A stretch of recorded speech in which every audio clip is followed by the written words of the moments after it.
Unfortunately, until today we generally only remember God when serious problems come knocking on the door of our life. This is what we see the most.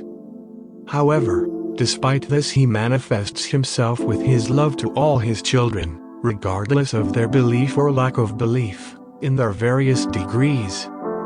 We only have to observe the notable models of faith, of overcoming pain, throughout the entire human journey.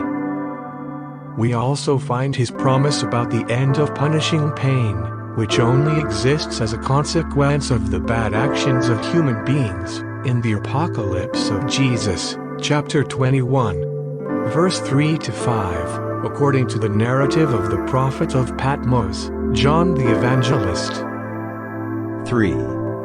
And I heard a loud voice from the throne, in the New Jerusalem, saying, Look, God's dwelling place is now among the people, and He will dwell with them. They will be His people, and God Himself will be with them and be their God. 4. He will wipe every tear from their eyes. There will be no more death or mourning or crying or pain, for the old order of things has passed away.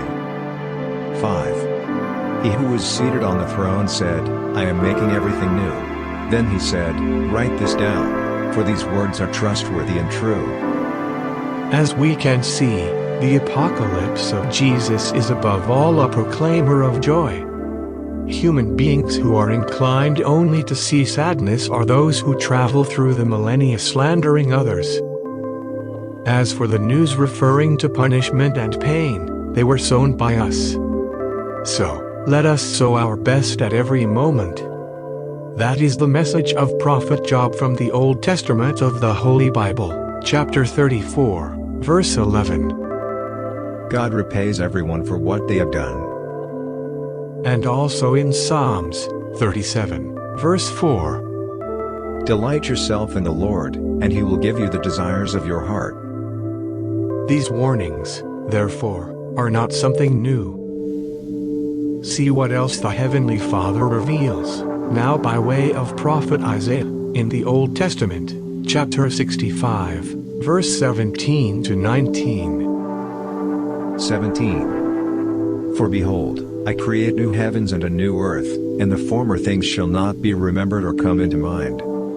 18. But be glad and rejoice forever in that which I create, for behold, I create Jerusalem to be a joy, and her people to be a gladness. 19. I will rejoice in Jerusalem and be glad in my people, no more shall be heard in it the sound of weeping and the cry of distress. When will this occur? The prophecies are fulfilled in the time of God, whose way of counting is different from the human calendar. But each one can speed up, or not, the experience of this blessed time according to the personal effort put into building it. In a spiritual message transmitted by the Legionnaire Sensitive, Chico Perioto, the eminent Brazilian educator, politician, journalist, and medium, Eurípides Barçanufo, stressed the need for us not to hang on to suffering, but to face up to challenges, by ridding ourselves of them and persevering in building more auspicious times.